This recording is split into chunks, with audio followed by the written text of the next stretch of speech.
Hi, my name is Beth Hiley here for Board Game Geek at Origins 2017. I'm sitting down with David Zuckman, who has brought us Overlords of Infamy.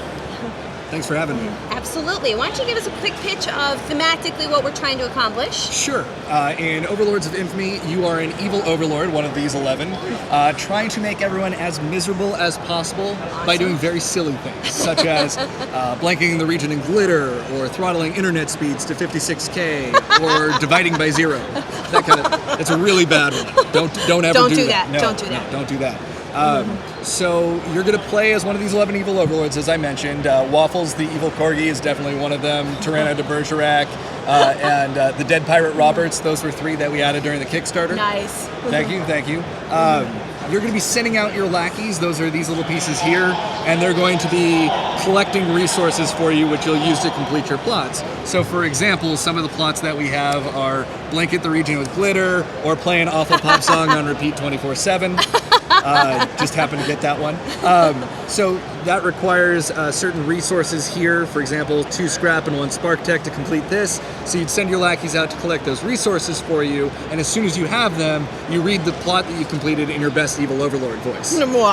So it's great hearing everybody's different voice for what they think their overlord sounds like. That's one of the best parts of the game. Including the dog, I imagine would be extra entertaining. Yeah, more than once this has happened when we're doing demos. Somebody, instead of saying the words, will just bark repeatedly. Yeah, I was just thinking. It's pretty great. I love it. So everybody has their own lair. For example, Waffle's lair is a doghouse. Of course. Tyranno de Bergerac has a volcanic bachelor pad, and the dead pirate Roberts has Skull Island basically going on. So these lairs go into the corners, and that's where you're going to keep your lackeys. For example, I'll put those there, and then you exploit the land during your turn, which means you're going to look at these pieces and decide which one you want to put down out there. For example, that'll get me fauna if I send my lackey out to collect it, and then I get some fauna. So all of the pieces are wooden. There's seven different types of resources, and then there's also I was going to say, yeah, let's put out the chunky ones. Yeah, these are relics. There's only one of these in the game, one of each of these. And those are special for completing the villainy level plots and the domination level plots. And then, of course, there are all the different resources. And what did I forget? Wood. Oh, thank you. No problem. Yeah. There we go. So those are what you're going to be collecting. The plots get harder as you go along, so the knavery plots, you only need 3 resources. But when you get to like the villainy plots, such as eradicating the world's chocolate supply, it requires a lot more resources, thank you. Sometimes they'll require a relic. For example, with domination, rewriting the laws of physics. That requires one of these plots, the femur of acute brilliance, one of the relics. One thing that we wanted to do with the game was make it colorblind friendly. So for all these pieces, each different color is a different shape. Right. So that I have never seen that before. I think what a good solution to.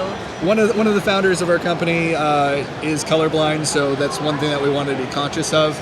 Another thing that we want to be conscious of is make sure that there's equal representation. So there's 5 female, 5 male, and 1 androgynous character. Representation is important.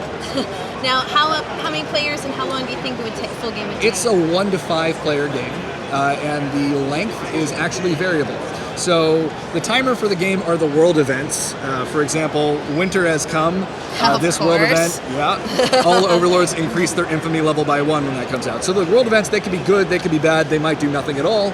Regardless, after a certain number of those have gone by, everybody adds up their points, and whoever has the most misery points is denounced the winner. So, denounce the winner. Yes, indeed. So, for example, in a 4-player game, we go through 10 world events. And after 10 world events have gone by, you add up your points.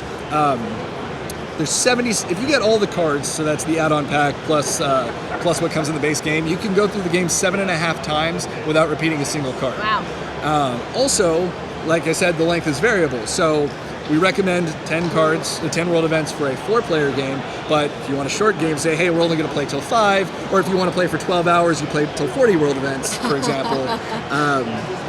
Yeah, and it's completely up to you. I was going to say, nice that you can dial in depending on how much time you have that day. And if you do go with our recommended number, we say it's about 60 to 90 minutes for a game. That's a lot of evil packed into a small amount of time. It is, and it flies by.